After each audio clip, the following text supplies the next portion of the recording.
السلام علیکم ورحمۃ اللہ وبرکاتہ۔ نحمده ونصلی علی رسول الکریم، اما بعد فاعوذ باللہ من الشیطان الرجیم، بسم اللہ الرحمن الرحیم۔ یا ایھا الذین آمنوا کتب علیکم الصیام کما کتب علی الذین من قبلکم لعلکم تتقون۔ رب اشرح لی صدری ویسر لی امری واحلل عقدۃ من لسانی یفقہوا قولی، اما بعد۔ اللہم صلی علی محمد وعلی آل محمد کما صلیت علی ابراہیم وعلی آل ابراہیم انک حمید مجید۔ اللہم بارک علی محمد وعلی آل محمد کما بارکت علی ابراہیم وعلی آل ابراہیم انک حمید مجید۔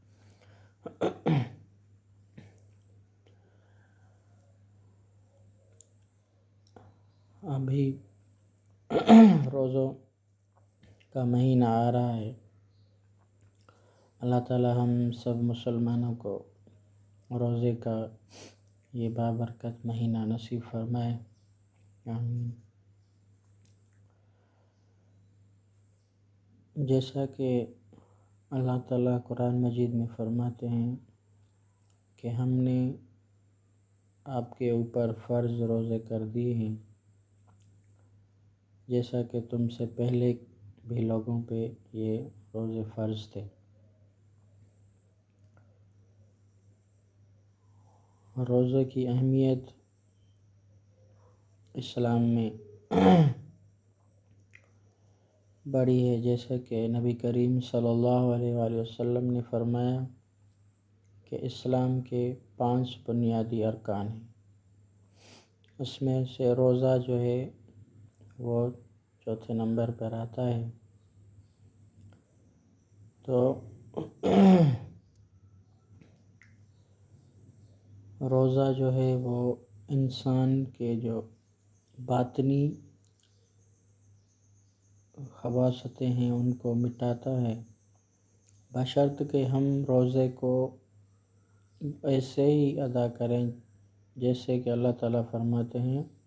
لعلکم تتقون۔ روزہ دار جو ہے وہ ایسی عبادت کرے، ایسا اللہ تعالیٰ کے ساتھ جڑ جائے کہ وہ متقی پرہیزگار بن جائے، جو سال بھر میں خباثتیں کی ہیں وہ بالکل چھوڑ دے اور متوجہ ہو اللہ تعالیٰ کی طرف۔ جیسا کہ احادیث کریمہ میں آتا ہے کہ جب یہ رمضان کریم اسٹارٹ ہوتا ہے تو شیاطین و جن جو ہیں وہ ان کو قید کر لیا جاتا ہے، جنت کے دروازے کھول دیے جاتے ہیں، دوزخ کے دروازے بند کر دیے جاتے ہیں۔ تو اس مہینے میں ہمیں چاہیے کہ ہم جو ہیں وہ پوری طرح اللہ کی طرف متوجہ ہوں، اور سب جو بھی ہماری سال بھر کی طغیانیاں ہیں، سرکشیاں ہیں، غیبت وغیرہ وہ چھوڑ دینی چاہیے، کیونکہ نبی کریم صلی اللہ علیہ وآلہ وسلم کا ارشاد مبارک ہے۔ آپ صلی اللہ علیہ وآلہ وسلم فرماتے ہیں کچھ لوگوں کو صرف اور صرف فاقے کے علاوہ کچھ نصیب نہیں ہوتا۔ اگر ہم کسی کی غیبت کرتے ہیں تو وہ جو روزہ ہے وہ روزہ نہیں رہتا۔ ہم بھلے جو ہیں وہ روزہ فاقہ، اس کو فاقہ کشی کہا جائے گا، کیونکہ ہم نے اللہ تعالیٰ کا جو فرمان ہے لعلکم تتقون، تم پرہیزگار بنو، وہ ہم میں نہ رہا تو یہ روزہ جو ہے وہ فاقہ بن گیا، روزہ نہ رہا۔ جیسے آپ سمجھ لیں کہ کوئی انسان حکیم یا ڈاکٹر کے پاس جاتا ہے تو اس کو جو ہے وہ دوا بھی لیتا ہے لیکن اس کو فائدہ نہ ہوا، تو یہ جو ہے وہ نہ ایسا محسوس ہوگا کہ وہ نہ حکیم کے پاس گیا اور نہ ہی جو ہے وہ اس نے دوا کھائی کیونکہ اس کو شفا ہی نہ ملی۔ تو ایسے ہی روزہ جو ہے وہ اگر آپ نے یا ہم نے کسی نے بھی روزہ رکھا، لیکن اس کی جو تقاضے ہیں کہ ہمیں سارا دن اللہ کے ذکر میں رہنا چاہیے، سارا دن اللہ کی بندگی میں رہنا چاہیے، ذکر اور اذکار اور اللہ کی یاد، نہ کہ ہم دنیاوی لغزشات میں جو ہیں وہ مبتلا ہو جائیں، تو وہ روزہ ہمیں فائدہ نہ دے گا۔ جیسا کہ ہمیں دوا نے فائدہ نہ دیا کہ ہم نے پرہیز نہ کی، دوا تو کھائی لیکن پرہیز نہ کی، تو ہمیں وہ دوا جو ہے وہ فائدہ نہ دے گی۔ اسی طرح روزے میں بھی ہمیں پرہیز کرنی چاہیے غیبت و غلا سے، چغل خوری سے، اور دوسرے جو بے حیائی کے کام ہیں ان سے ہمیں اجتناب کرنا چاہیے، جیسا ہمیں اس روزے کی جو روح ہے وہ ہمیں حاصل ہو جائے۔ تو اللہ تعالیٰ قرآن مجید میں کیا فرماتے ہیں کہ کتب علیکم الصیام کما کتب علی الذین من قبلکم، یہ روزوں کی فرضیت آ گئی کہ ہم نے تمہارے اوپر جو روزے ہیں وہ فرض کر دیے ہیں، جیسا کہ پہلے تم سے پہلے بھی ان کے اوپر بھی ہم نے فرض کیے تھے۔ ایسا نہیں کہ اس امت پہ فرض ہیں،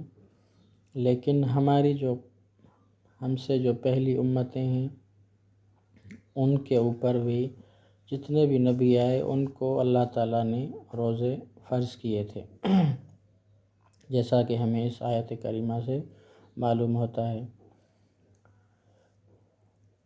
ہمارے جو روزے ہیں اس میں تو اللہ تعالیٰ نے رات کو ہمارے اوپر جو بھی کام ہیں دنیاوی جائز، جو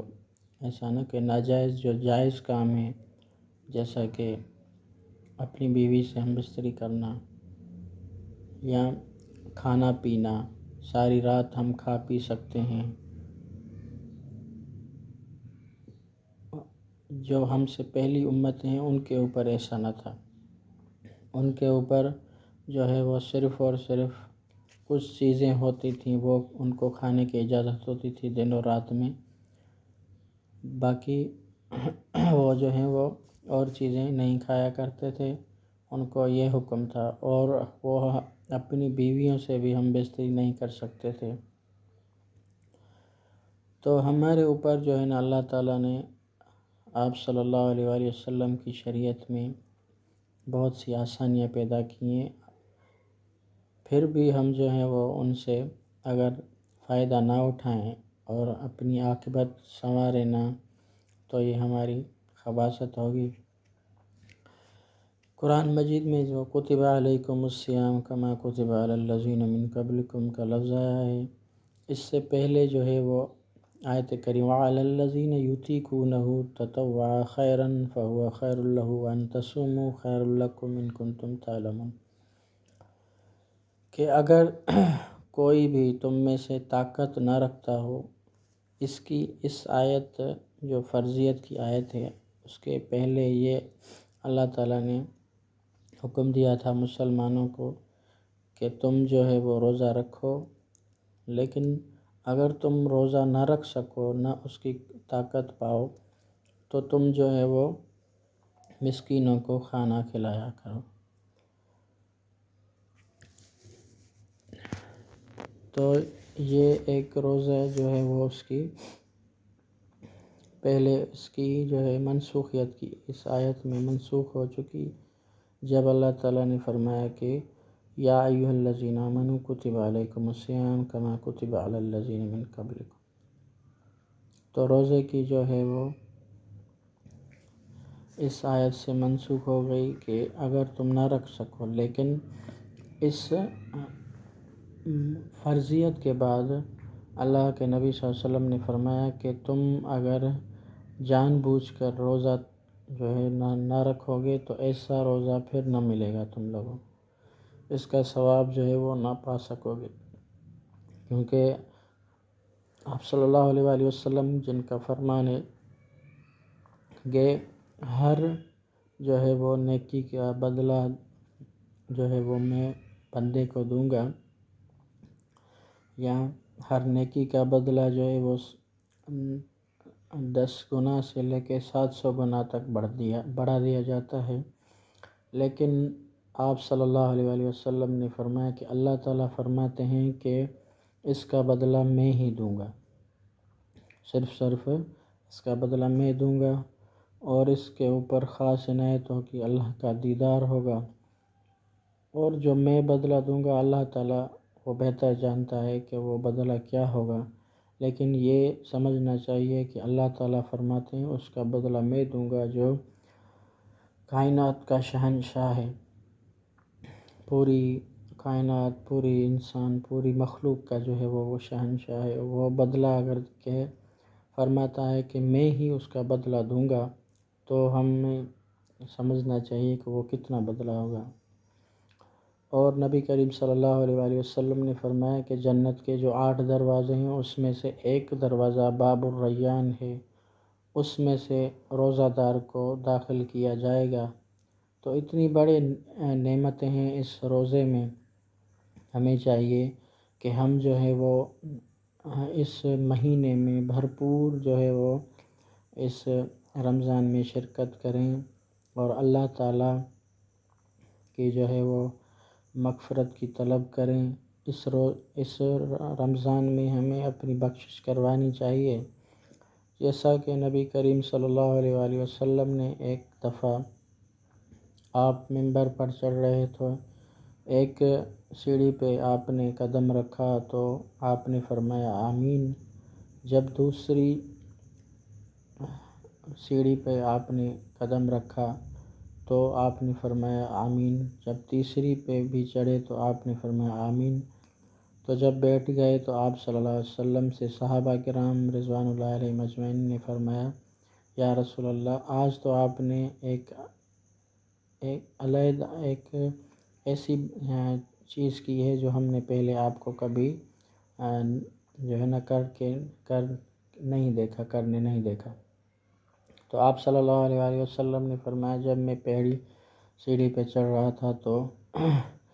جبرائیل نے کہا کہ جو آپ صلی اللہ علیہ وسلم کا نام مبارک سنے اور آپ صلی اللہ علیہ وآلہ وسلم پر درود نہ پڑھے اس پہ اللہ تعالیٰ کی لعنت۔ تو آپ صلی اللہ علیہ وسلم نے فرمایا میں نے کہا آمین۔ جب میں دوسری سیڑھی پہ چڑھنے لگا تو پھر جبرائیل علیہ السلام نے فرمایا کہ جو بندہ والدین کو بوڑھا پائے اور ان کی خدمت کر کے جو ہے اپنی جنت نہ بنا لے تو اس کے اوپر بھی اللہ تعالیٰ فرماتے ہیں لعنت ہو۔ تو آپ صلی اللہ علیہ وسلم نے فرمایا میں نے کہا آمین۔ جب تیسری سیڑھی پہ چڑھا تو جبرائیل علیہ السلام نے فرمایا کہ جو رمضان کا مہینہ پائے اور وہ اپنی بخشش کروا نہ سکے تو اس کے اوپر بھی اللہ تعالیٰ کی لعنت ہو۔ تو آپ صلی اللہ علیہ وسلم نے فرمایا کہ میں نے کہا آمین۔ تو آپ سوچیں کہ لعنت جو ہے وہ کرنے والا کون ہے اور آمین کہنے والا کون ہے؟ لعنت کرنے والا خود اللہ تعالیٰ ہے، اور آمین کہنے والا، آمین کی معنی ہے یا اللہ تو قبول فرما، آمین بھی معنی مقبل کے ہیں، قبول کرنے کے ہیں۔ تو اللہ تعالیٰ فرما رہے ہیں کہ اس پہ اللہ کی لعنت ہو، یعنی اللہ کی رحمت سے بہت دور، جو اللہ کی رحمت سے دور ہوگا وہی جہنم میں جائے گا۔ تو اور آمین کہنے والا اللہ کا رسول جو پوری کائنات کا رسول ہے، تو ہمیں جو ہے وہ اس مہینے میں اس لعنت سے، اللہ تعالیٰ کی لعنت سے ہمیں بچنا چاہیے، اور ہمیں بھرپور اس مہینے میں حصہ ڈالنا چاہیے، اور اللہ تعالیٰ کا ذکر اور اذکار اور روزہ رکھ کے ہمیں خاموشی اختیار کرنی چاہیے، یا صرف اور صرف اللہ تعالیٰ کا ذکر کرنا چاہیے۔ آپ صلی اللہ علیہ وآلہ وسلم کی احادیث، آپ صلی اللہ علیہ وآلہ وسلم کی جو فرمان